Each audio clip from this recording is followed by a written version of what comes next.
여기는 서울 지하철 6호선 독바이역 1번 출구입니다. 오늘은 북한산 비봉루선에 가려고 나왔습니다. 지금 그 고프로를 배낭 가슴끈에다가 줄로 달고 줄짐벌이죠. 그리고 핸드폰을 여기 배낭 왼쪽 끈에다가 이렇게 플렉스 클램프에다가 달았어요. 그래서 산에서 걷는 중에 이렇게 핸드폰을 보면서 이렇게 걸을 수 있도록. 그리고 그러면 양손이 자유로우니까 이제 거기다가 이제 양손은 스틱을 줄 수 있게 이렇게 해놨어요. 출발하겠습니다. 1번 출구, 독바이역 1번 출구에서 나와가지고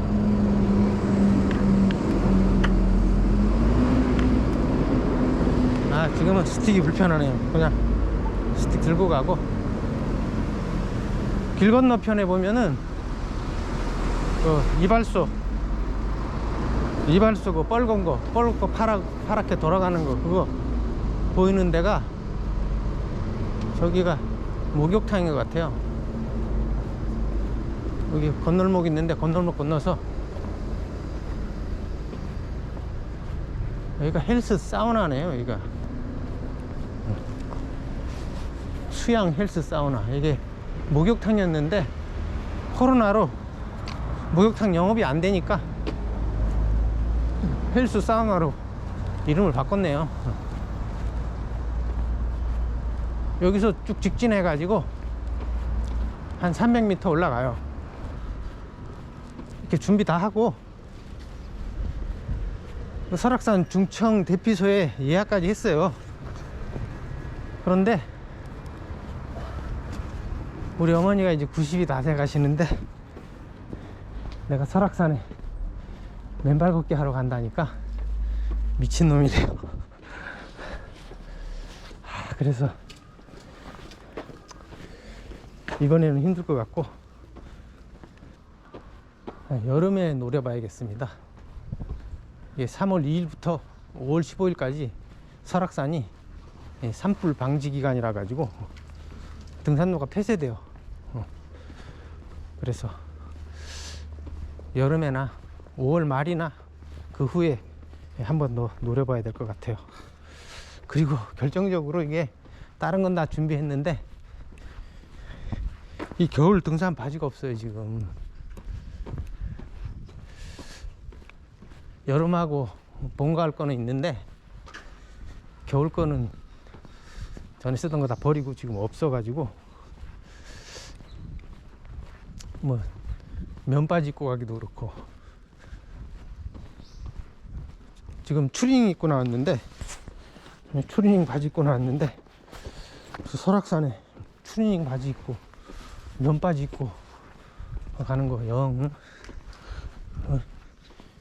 영 아니죠. 이거 설악산에 대한 예의가 아닌 것 같아요. 그래서 이번에 사실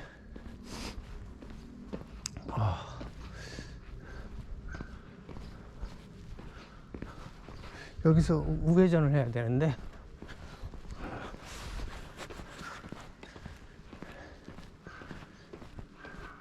설악산에 가려고 사실 그 유튜브에서 그 한계령 코스, 한계령으로 올라가 가지고 중청 대피소에서 1박 하고 다음날 천불동 계곡으로 내려오려고 그 코스를 아마 동영상을 수십 개를 봤을 거예요. 그래가지고 혹시나 설악산에 갔다가 탈진해가지고 개망신 당할까봐 걱정을 많이 해가지고 그 동영상을 많이 봤는데 보니까 그 한계령 코스가 뭐 쉽더라고요. 그래서 내 체력이면 충분히 갈 거라고 생각했는데 또 어머니가 반대하니까 또 가기도 그렇죠. 여기 참기름집이 있는데 여기서 골목으로 들어가야 돼요.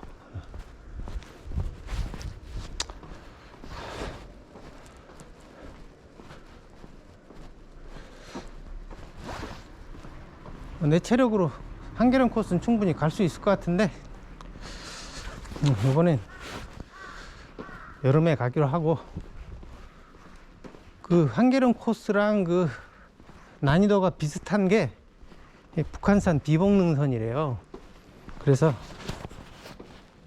오늘은 그 비봉능선에서 연습을 하는 걸로. 여기 충남 쌀상해라는 데가 있죠. 여기서 이렇게 골목으로 쭉 들어가면 여기 산 비봉능선으로 가는 산 입구가 보여요. 여기서 오늘 제 체력이 설악산 한계령 코스 갈 수 있나 없나 한번 테스트 해보려고 왔습니다. 자꾸 이게 이 끈짐벌이 괜찮은데 여기 약간 각도가 위쪽으로 찍히고 좀 기울어지는 게 문제예요. 이게 이거를 약간 이 배낭 가슴끈에서 앞으로 나와 가지고 매달면은 완벽하게 수평을 유지할 것 같은데, 이게 뒷면이 옷에 기대니까 이게 약간 위를 비추면서 좀 기울어져요. 이게 화면이. 그게 안 좋네. 이제부터 스틱을 들고 스틱 사용해서 본격적으로 등산을 해보도록 하겠습니다. 근데 이게 플렉스 클램프에다가 이렇게 핸드폰을 달았는데 이게 좀 흔들림이 심해 가지고, 여기 안내판이 있네요. 오른쪽으로 가면 독바역이고 계속 올라가면 족두리봉 1.3km 나오죠. 여기로 직진을 하면 돼요.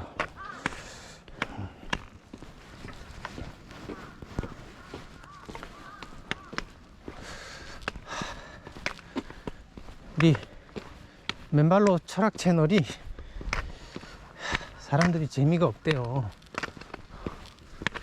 근데 노잼 노스트레스 아닙니까?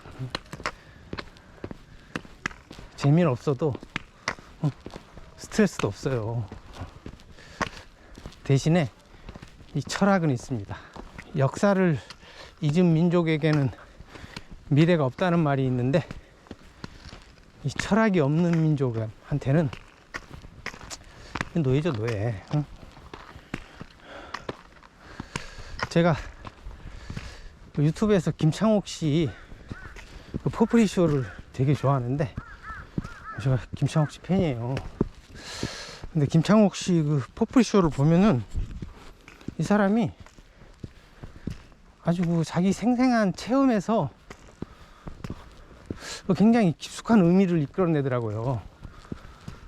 그래서 이 사람은 재미에다 의미까지 겸비해야지 미인이라고 하는데, 우리 맨발로 철학 채널은 노잼 노스트레스. 재미는 없는데 의미는 있죠. 이게 의미가 이게 너무 깊다 보니까 이게 더 문제인 것 같아요. 이게 너무 심각한 얘기만 하니까. 근데 너무 사람이 재미만 찾으면은 얍삽해져요. 이게 의미가 겸비돼야지 이게 비로소 충실해지는 거죠. 그래서 우리 채널은 재미는 완전 거의 제로인 것 같지만은 의미에서는 최고의 채널이 아닐까 자부합니다. 이게 핸드폰이 너무 흔들려 가지고 보기가 힘드네요. 핸드폰을 이 플렉스 클램프를 한 손으로 잡고 핸드폰을 고정해야지 이게 제대로 볼 수 있어요. 이 김창옥 씨가 말하는 게 이게 본인은 잘 모르는 것 같은데 이게 경험 철학이에요. 이게 이거를 이제 저는 파테이 마토스, 이게 이제 그 그리스 3대 비극 작가인 아이스킬로스의 그 아가멤논이라는 비극에 나오는 말이죠. 이게 그러니까 고통이나 체험을 통한 깨달음이라고. 이게 이제 어떤 깨달음이나 철학이 있으려면 이게 뭔가 고통이라든지 체험을 해야지 되는 거지, 그러지 않고 책으로 배워가지고 이게 깨달음이 이게 있을 수가 없는 거죠. 본격적으로 여기 돌계단이 나오네요.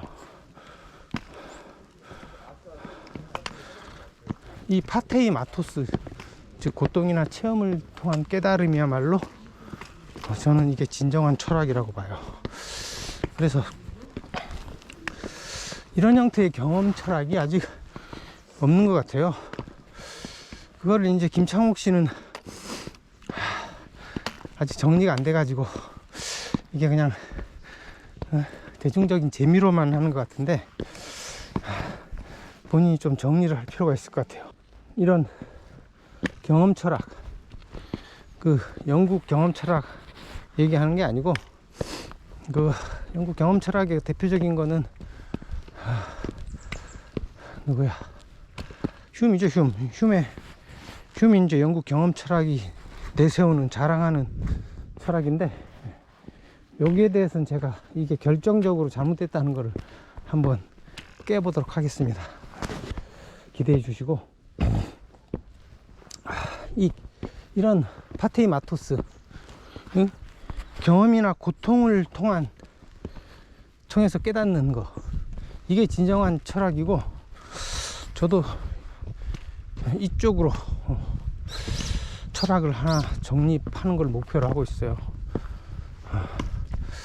그래서 이런 고통을 통한 깨달음, 이게 대표적인 예가 예수죠.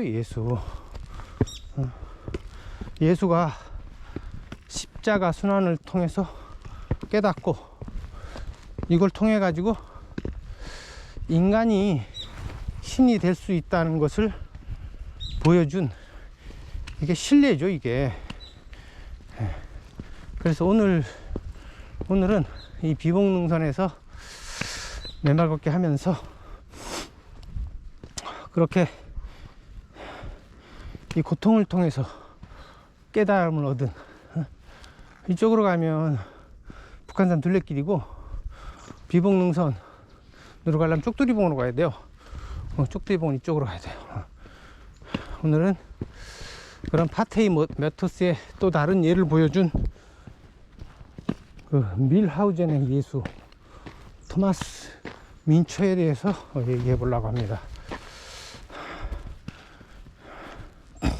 토마스 민처는 루터처럼 이렇게 형식적인 그런 종교개혁이 아니고 진정한 종교개혁을 위해서 순교한 사람이라고 할 수 있어요. 여기 이제 입구네. 여기가 이제 탄백행수 체크하는 이 지도인데,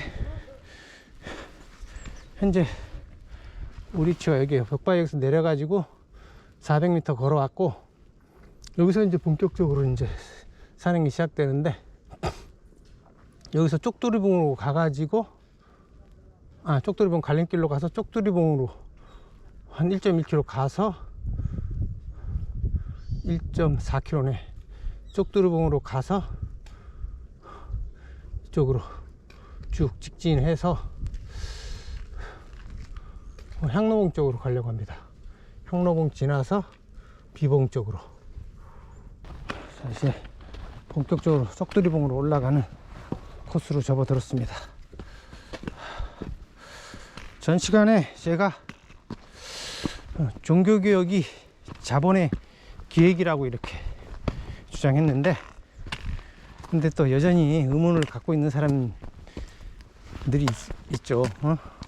말도 안 된다. 16세기에 자본의 힘이 그렇게 어떻게 막강할 수가 있냐. 근데 이 모든 환란이 이 자본을 증폭시킬 수 있는 절호의 기회예요, 이게. 장사들한테 대목이 명절이지만 이 자본들에게는 환란이 대목이에요, 이게. 그래서 이게 자본의 상투적인 축적 수단이 이게 정상적으로 합법적으로 돈을 버는 게 아니라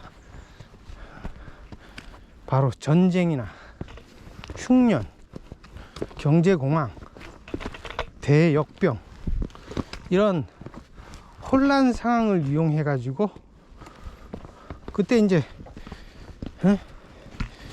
자산 가치들이 폭락하죠. 폭락한 자산들을 헐값에 줍줍 하는 게 이제 이게 자본을 증폭하는 이게 전형적인 아주 방법이에요, 이게. 본격적으로 이 바위 구간이 나오네요. 이번에 새로 창가리한 등산화 보여드릴게요. 새로 창가리 했는데 안 보이네. 새거 같아요, 새거. 새로 창가리 했는데 새거 같아요.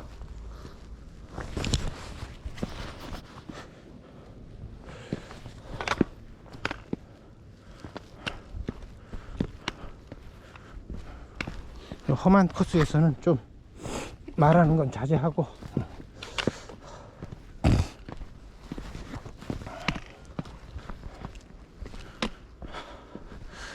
초반부터 험한 코스가 나오네요.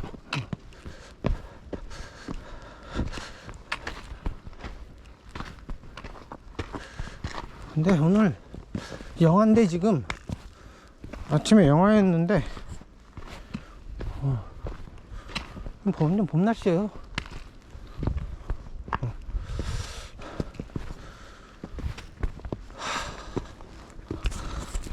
흔들리면 이런 험한 길에서는 이게 막 고프로가 돌아가니까 조정 좀 해줘야 돼요. 근데 대충 이렇게 이 무료 끈짐벌로 이렇게 배낭 가슴끈에 매도 대충 수평이 맞고 괜찮게 찍히네요. 굳이 이거 뭐 힘들게 자꾸 험한 코스에서는 자꾸 돌아가요. 그래도 스틱을 쓰니까 훨씬 이게 편하네요. 이게 그냥 올라가려면 무릎에 무리가 가는데 스틱을 쓰면 네 발 짐승이 되는 거니까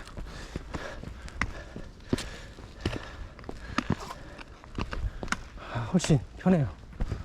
저도 오른쪽 무릎이 안 좋은데 그래가지고 무릎 보호대도 샀어요. 무릎 보호대도 사고, 여기 손목, 오른쪽 손목도 안 좋기 때문에 이 손목 보호대도 사고, 사악산 가려고 이 등산 겨울바지만 빼고 다 준비했는데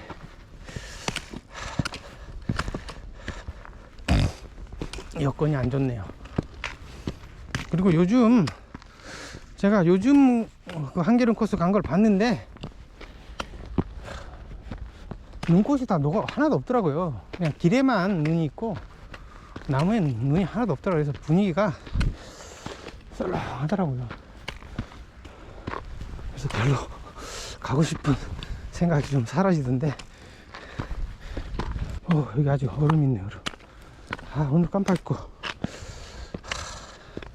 저걸 안 갖고 왔네. 아이젠을 안 갖고 왔네. 근데 뭐 눈이 다 녹아가지고 아이젠도 필요 없어요.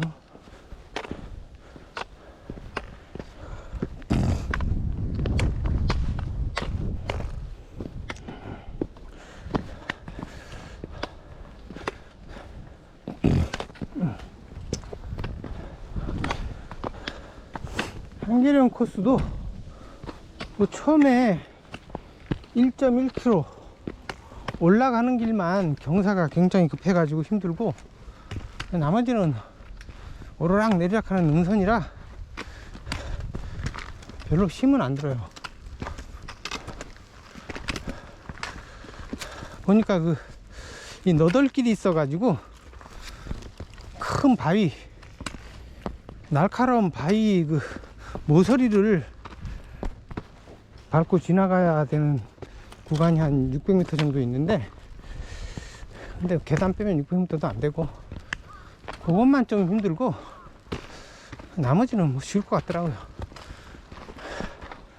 시간이 이제 오래 걸려서 그렇지, 초보자들한테는 한 6시간 이상, 중청 대피소까지 가는데 6시간 이상 걸릴 것 같아요.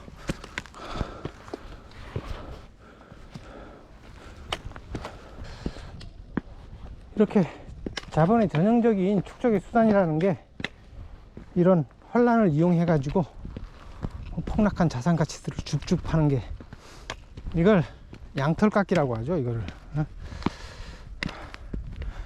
그에 비하면은 이 막스가 주장하는 노동자의 잉여 가치에서 착취하는 거는 세 발의 피죠.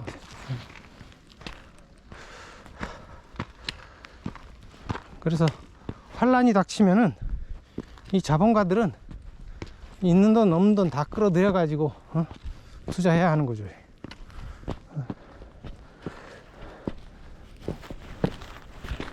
그거는 양반이고, 사실은 이런 환란을 또 기다리지 않고 기획을 하는 게 자본의 속성이죠. 그런 환란을 기획하는 것이 유럽에서 16세기 이후 종교개혁 이후의 전쟁 양상이고, 요즘은 이제 환란을 기획하는 게 바뀌었죠. 이제 팬데믹을 이용해 가지고 대역병을 이용해 가지고 환란을 일으키는 거죠. 유대자본이 16세기 종교개혁과 17세기 종교전쟁을 통해서 엄청나게 축적되었고, 유럽 패권을 실질적으로 차지한 것으로 보여요.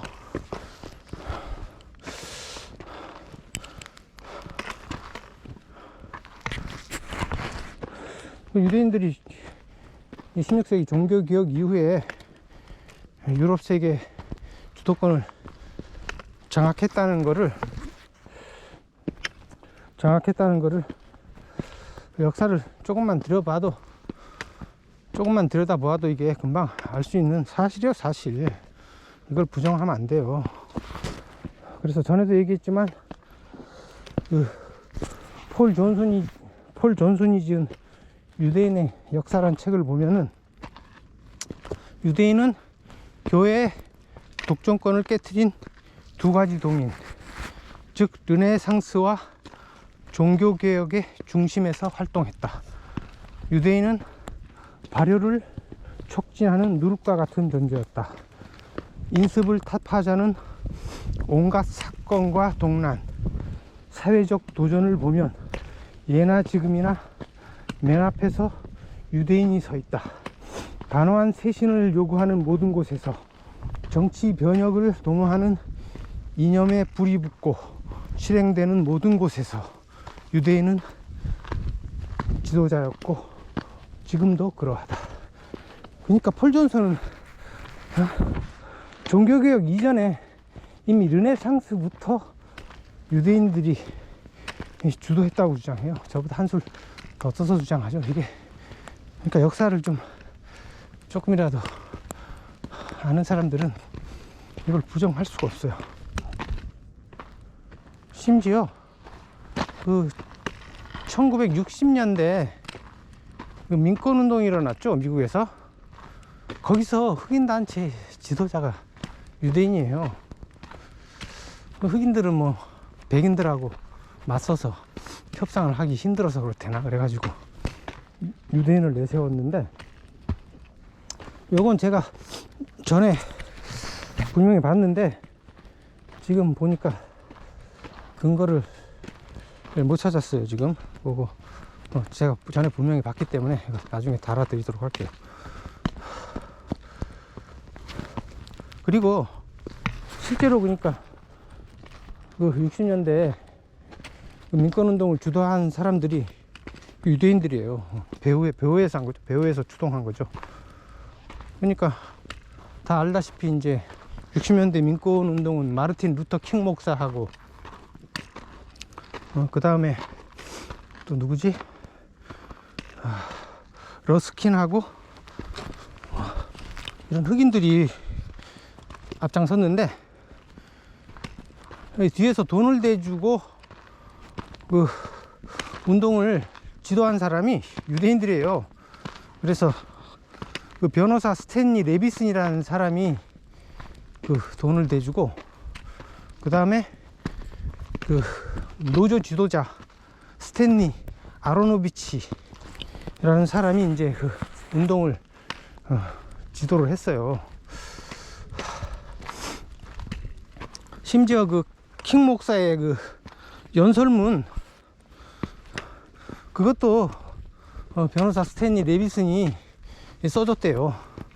그래서 제가 보기에는 그 킹 목사의 유명한 연설 I have a dream, 이게 킹 목사가 쓴 게 아니라 그 변호사 레비슨이 쓴 게 아닐까, 뭐 뻔한 거죠.